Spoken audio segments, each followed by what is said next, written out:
It was a dream come true, a scholarship to Emerald Heights Academy, the most respected boarding school for girls in Nigeria. Everyone wished to walk through those grand gates, where daughters of the rich and powerful carried designers' bags and lived a life of luxury. I never thought I would be part of that world, but my best friend Abigail and I beat the odds. After endless nights of studying, we passed the exams and we are chosen along with 3 other girls. Emerald Heights School was just as magical as I imagined. The sparkling classrooms, modern science labs, and perfect trimming lawn felt like scenes from a movie. Abigail and I made a promise to stay focused, work hard, and make our families proud. At first, everything went well. I stayed close to Abigail, and we helped each other through the tough studies. My grades shoot up, and soon I was the talk of the school for always coming first in every test. But with success came problems. There was Adaobi, a senior in SS3 and the biggest bully in school. She was famous for tormenting juniors, but her hatred for me was worse. She couldn't stand the idea of a scholarship girl doing better than everyone. It started with insults. She mocked my accent and called me names. Then, it got worse. She made me her personal servant. I had to fetch her water, wash her clothes, even her underwear, and steal food from the dining hall for her. One day, I stood up to her, and that was my biggest mistake. She dragged me to her locker, shoved me inside, and locked me there for hours. My grades started to drop. I missed classes, stopped eating proper food, and avoided everyone. Abigail, my friend, tried to help, but I pushed her away because I felt so ashamed.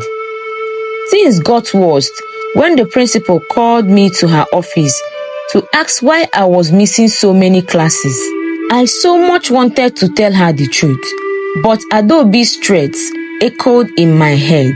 If I said anything, she promised to make my life even worse.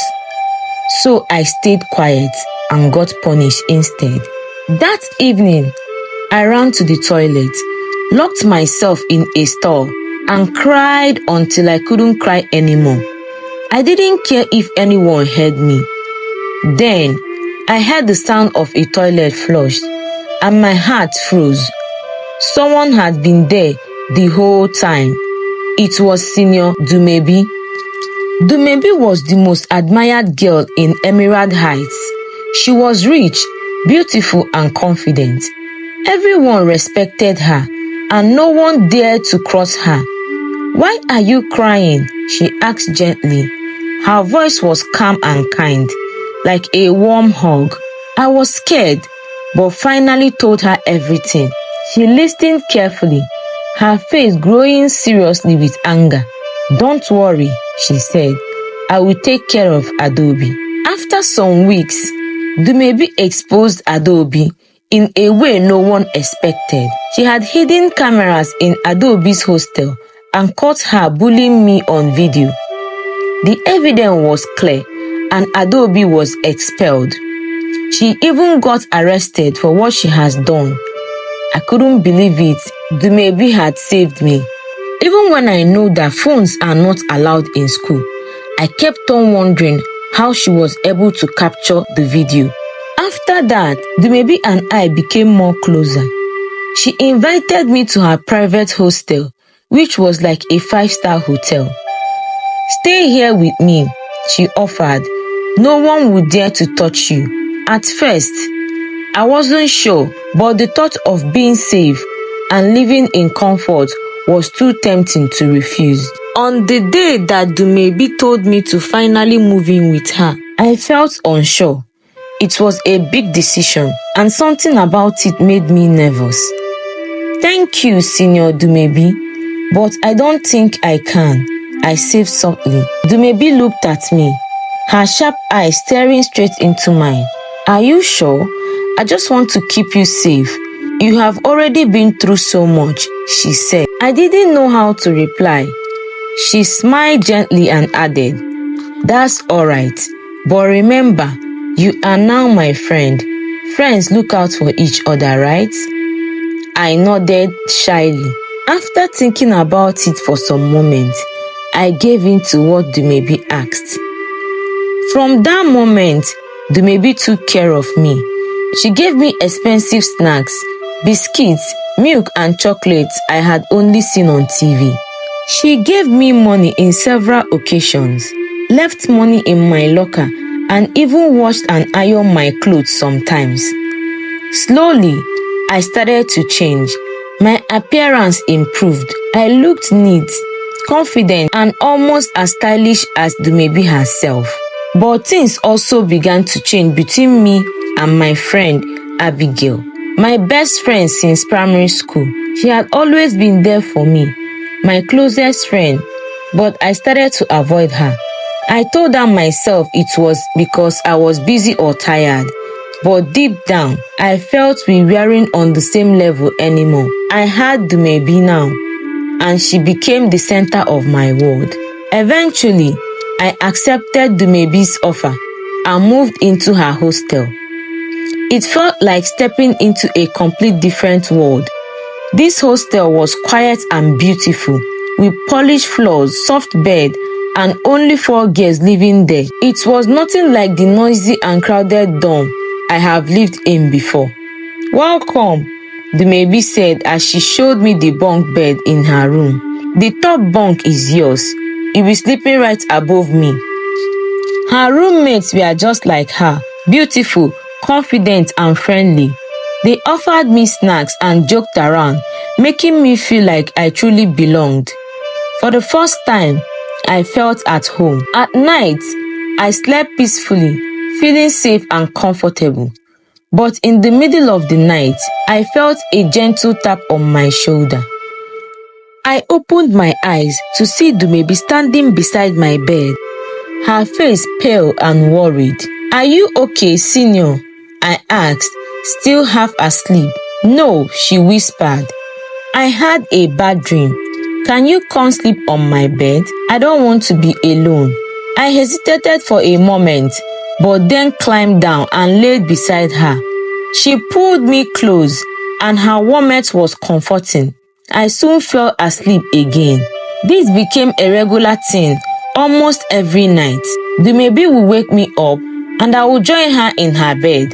But one night, I noticed her roommates making quiet noises. I turned to look at them, curious about what was going on. But before I could see anything, Dumebi gently turned my face back towards her. "Shh," she whispered, and then, to my surprise, she kissed me. I was shocked. The kiss sent a strange, unfamiliar feeling through my body.